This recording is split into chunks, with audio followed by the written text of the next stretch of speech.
अस्सलाम वालेकुम 9th class. बेटा कैसे हो? उम्मीद करती हूँ सब ठीक होंगे। हाँ जी बेटा, आज हम अपना थर्ड चैप्टर स्टार्ट कर रहे हैं, periodic table and periodicity of properties. ठीक है, हमने इस चैप्टर में पीरियोडिक टेबल के बारे में पढ़ना है, एलिमेंट्स की अरेंजमेंट के बारे में पढ़ना है, एलिमेंट्स के मतलब जिस तरह से वो डिस्कवर हुए, डिफरेंट साइंटिस्ट ने इसके ऊपर क्या क्या काम किए, साइंटिस्ट की पार्टिसिपेशन, जो उनके आपस में मतलब था, एलिमेंट को किस ट्रेंड में अरेंज किया, एटॉमिक मासेस के लिहाज से, एटॉमिक नंबर के हिसाब से, हम सारी इंफॉर्मेशन इसके अंदर पढ़ेंगे। ठीक है, चलिए हम अपना स्टार्ट करते हैं। Point number 3.1 periodic table. ठीक है, तो सबसे पहले जो है ये इसके अंदर जो हॉरिजॉन्टल लाइन होंगी हम उनको पीरियड कहते हैं, वर्टिकल कॉलम जो होते हैं उनको ग्रुप कहते हैं। ठीक है, फिर है उनके डोबराइन ट्राइएड्स जो था, वो सबसे पहले डोबराइन पहला साइंटिस्ट था जिसने इसके ऊपर काम किया था।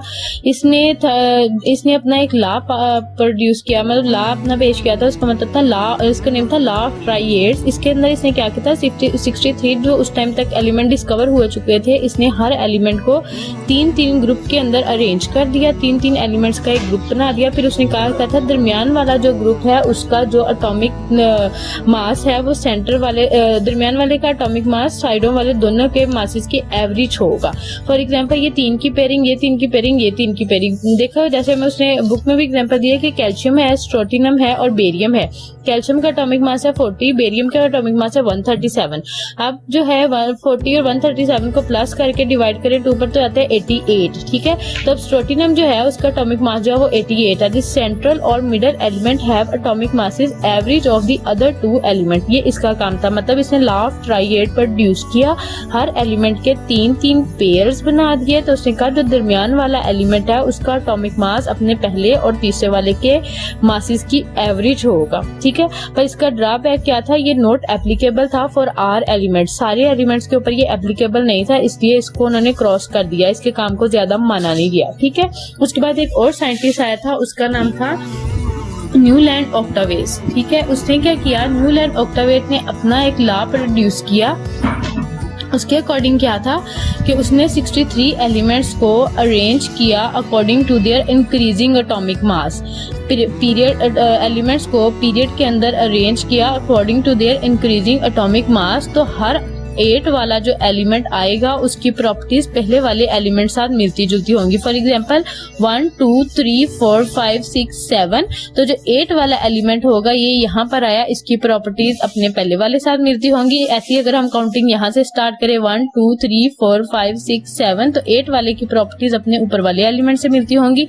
ऐसी अगर हम यहाँ से स्टार्ट करें 1 2 3 4 5 6 7 8 वाले की प्रॉपर्टीज अपने ऊपर वाले से मिलती होंगी। ठीक है, जैसे कि ये एलिमेंट की अरेंजमेंट की, तो लिथियम और सोडियम की प्रॉपर्टीज आपस में मिलती जुलती होंगी, but it is not for long time. इसके काम को भी ज्यादा देर तक माना नहीं गया। क्यों? इसके भी 2 ड्रॉबैक थे। इसने ना इसने पहला इसका ड्रॉबैक क्या था कि इसने जो एलिमेंट अब तक डिस्कवर नहीं हो चुके उनके लिए कोई ब्लैंक स्पेस नहीं छोड़ी थी। सेकंड उसका ड्रॉबैक क्या था, जैसी नोबल गैस डिस्कवर होनी शुरू हुई, इसका ये वाला काम जो है वो रॉन्ग कंसिडर किया गया। क्यों? क्योंकि यहाँ पर नियोन की वजह से सोडियम की प्लेस आगे चले जाती है, यहाँ पर नियोन आ जाता है। ठीक है, तो इसकी इस तरह मतलब जो अब एलिमेंट प्रॉपर्ली डिस्कवर होने शुरू हो गए तो जो चीजें इन्होंने इस तरह फिक्स करके रखती थी जो इसके दरमियान में आ रही थी, दरमियान में आने की वजह से इन सबकी अरेंजमेंट चेंज हुई। जब चेंज हुई तो इसके काम को उन्होंने रॉन्ग कंसिडर किया। ठीक, फिर हमारे पास है एक नेक्स्ट साइंटिस्ट, उसका नाम है मेंडलीफ। ठीक है, फिर मेंडलीफ ने अपना पीरियोडिक टेबल प्रोड्यूस किया। मेंडलीफ के अकॉर्डिंग क्या था, मेंडलीफ ने भी 63 एलिमेंट्स को टेबल के अंदर अरेंज किया। उसने अपना पीरियोडिक लॉ प्रोड्यूस किया था। Properties of the element are periodic function of their atomic mass. Elements की जो प्रॉपर्टीज हैं वो पीरियोडिक फंक्शन है उनके एटॉमिक मासेस का। मतलब पहले हम देखते हैं पीरियड क्या होता है। पीरियड जो होता है रिपीट होना एट रेगुलर इंटरवल, मतलब एक रेगुलर इंटरवल के बाद चीज का रिपीट होना वो पीरियड कहलाता है। फॉर एग्जाम्पल एक वीक देखो, वीक के अंदर हमें पता है कि संडे जो है वो हर 7 दिनों के बाद, मतलब 8वां दिन संडे होता है। संडे कभी 6 दिनों के बाद नहीं आया, संडे कभी 4 दिनों के बाद नहीं आया, पूरे वीक के बाद संडे आना है। ठीक है, तो ऐसे उसने कहा था पीरियड जो है रिपीट होता है एट रेगुलर इंटरवल, एक प्रॉपर इंटरवल गुजरने के बाद चीज वापस रिपीट होती है। ठीक है, फिर उसने क्या किया था, सिमिलर प्रॉपर्टीज वाले एलिमेंट एक खास रेगुलर इंटरवल के बाद आता है। सिमिलर प्रॉपर्टीज के जो एलिमेंट होंगे उसने एलिमेंट्स को इस तरह से अरेंज किया, लिथियम के बाद यहाँ पे सोडियम, मतलब जिन एलिमेंट की प्रॉपर्टीज मिलती जुलती थी वो एक प्रॉपर इंटरवल के बाद वापस एक दूसरे के साथ रिपीट होकर एक दूसरे के नीचे आना शुरू हो जाएंगे। ठीक है, फिर इसके भी काम के कुछ मेरिट थे और कुछ डीमेरिट थे। सबसे पहले हम इसके मेरिट्स को देखते हैं। इसके काम को क्यों ज्यादा माना गया, क्योंकि इसने जो एलिमेंट अभी डिस्कवर नहीं हुए थे उनके लिए ब्लैंक स्पेसेस छोड़ी, इसलिए इसके काम को माना गया। दूसरे नंबर पे था इसके ये एलिमेंट को अरेंज करने की वजह से एटॉमिक मास की करेक्शन बहुत ज्यादा हुई। कई एलिमेंट जो गलत एटॉमिक मास मतलब डिस्कवर हो चुके थे उनके एटॉमिक मास करेक्ट नहीं थे, किसी का कुछ लगाया हुआ था, किसी का कुछ नहीं था, और ये कंफर्म भी नहीं था कि ये सही है कि गलत है।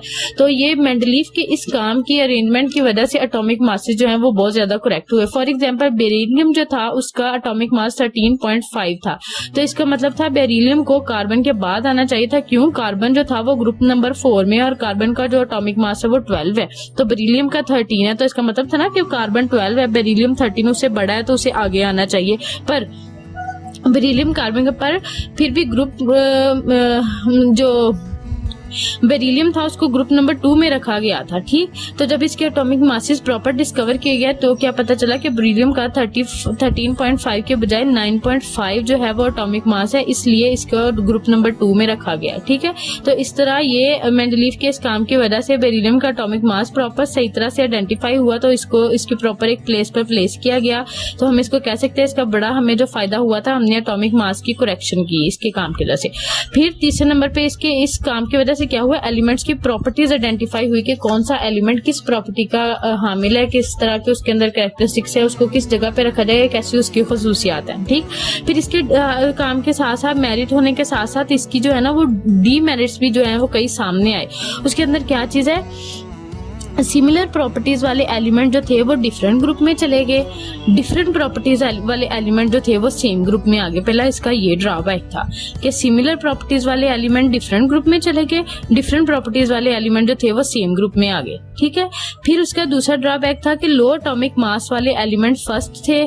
ठीक है, हायर एटॉमिक मास वाले एलिमेंट जो है वो सेकंड होने चाहिए, मतलब होने चाहिए थे, पर इसने लो एटॉमिक मास वाले एलिमेंट को जो है वो पीछे कर दिया, हायर एटॉमिक मास वाले एलिमेंट पहले आने शुरू हो गए, इसलिए ये भी एक इसका ड्रॉबैक था। ठीक है, उसने जो तीसरा इसके बड़ा जो मसला था कि ये जो लॉ था मेंडलीफ का पीरियोडिक मेंडलीफ का ये लॉ ये था बेस करता था एटॉमिक मासेस पर।